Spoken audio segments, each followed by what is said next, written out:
మనం పూజ చేసేటప్పుడు దీపం ఎందుకు వెలిగించాలి, దాని ప్రాముఖ్యత ఏంటి అనే విషయం గురించి ఈ రోజు వీడియోలో ఇప్పుడు మనం తెలుసుకుందాం. సో వీడియోని కంప్లీట్ గా చూసి ఇలాంటి మరిన్ని విషయాల కోసం ఛానల్ ఇప్పుడే సబ్స్క్రైబ్ చేసుకోండి, అలాగే ఒక లైక్ చేయండి. ఇక టాపిక్ లోకి వెళ్తే, ప్రపంచంలోని అన్ని మతాల్లోనూ వెలుగు అనేది సర్వశక్తివంతుడిని, జ్ఞానానికి గుర్తుగా భావిస్తారు. ఈ విశ్వంలో ఉన్న సమస్త జీవానికి వెలుగే మూలం. అందుకే వెలుగును సర్వోన్నతమైన దేవుడిగా, జ్ఞానాన్ని ప్రకాశింపజేసేదిగా, అలాగే జీవం పోసేదిగా పూజిస్తారు. చీకటిని వెలుగు ఎలా తొలగిస్తుందో అలాగే జ్ఞానం మనలోని అజ్ఞానాన్ని పోగొడుతుంది. నిజమైన జ్ఞానం ఎప్పటికీ తరగని, నిరంతరం పెరిగే ఒక సంపద. దాని ద్వారా మనం అన్ని భౌతిక వస్తువులను పొందవచ్చు. కాబట్టి ఈ భూమిపై ఉన్న అన్ని జీవులలో వెలుగు మరియు జ్ఞానమే గొప్పవని గుర్తించడానికి, వాటికి నమస్కరించడానికి మనం దీపం వెలిగిస్తాము. ఇక సాంప్రదాయ భారతీయ ఇళ్లల్లో ప్రతిరోజు దేవుడి మందిరం ముందు స్వచ్ఛమైన నెయ్యితో నింపిన దీపం వెలిగిస్తారు. కొన్ని ఇళ్లలో ఉదయాన్నే వెలిగిస్తారు, మరికొన్ని ఇళ్లలో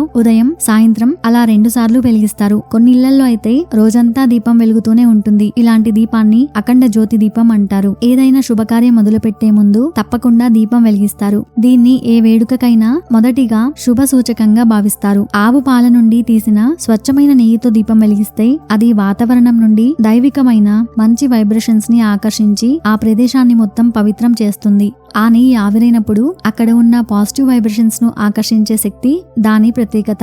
అందుకే దేవుళ్ల కోసం, శుభకార్యాల కోసం నెయ్యి దీపాలను మాత్రమే వెలిగిస్తారు. కానీ ఇప్పుడు చాలా మంది ఈ సాంప్రదాయాన్ని పట్టించుకోకుండా నూనెను వాడుతున్నారు. నూనె దీపాలు మనుషుల హారతి కోసం ఉపయోగిస్తారు, దేవుడి కోసం కాదు. ఎందుకంటే నూనె చెడును దూరం చేస్తుంది, కానీ దైవికమైన ప్రకంపనలను ఆకర్షించదు. యుద్ధంలో గెలిచిన వీరుడు తిరిగి వచ్చినప్పుడు లేదా పెళ్లి కొడుకు పెళ్లికి వెళ్తున్నప్పుడు ఇంట్లో ఆడవాళ్లు నూనె దీపంతో హారతి తీస్తారు. అది దిష్టి తగలకుండా చేస్తుంది. వెలిగించిన దీపం మనకు ఒక ముఖ్యమైన విషయం చెప్తుంది. దానిలో ఉన్న నెయ్యి మన కోరికలు, అది చెడ్డ ఆలోచన లాంటివి. ఒత్తి అనేది నేను అనే భావానికి గుర్తు. మనం బయట దీపం వెలిగించినప్పుడు, అంటే మనసుతో దేవుడిని తలుచుకున్నప్పుడు, అది చూడడానికి బయట చేసే పనే కాదు, అది మన లోపల మంచిని నింపుతుంది, చెడును తీసేస్తుంది. అదే జ్ఞానం అనే వెలుగుతో మన లోపలి దీపం వెలిగిస్తే అది మన కోరికలన్నింటినీ పూర్తిగా పోగొడుతుంది. నేను అనే భావం కూడా నెమ్మదిగా తగ్గిపోతుంది. దీపం యొక్క మంట ఎప్పుడూ పైకి వెలుగుతుంది. అది మనల్ని మంచి లక్ష్యాలు, గొప్ప ఆలోచనలు,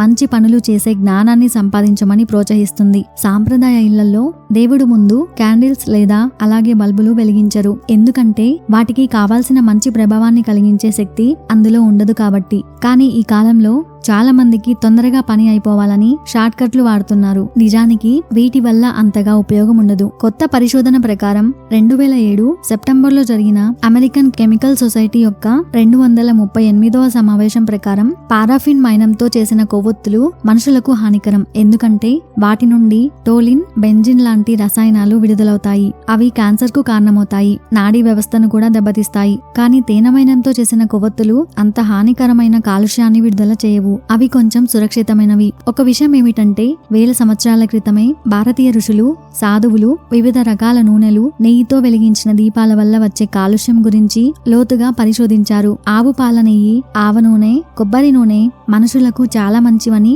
వారు అప్పుడే కనుగొన్నారు. మిగిలిన నూనెలు అంత మంచివి కాదని తేల్చారు. సాంప్రదాయాలు మరియు వాటి వెనుక ఉన్న అర్థాన్ని తెలుసుకోవడం మనకు చాలా ముఖ్యం.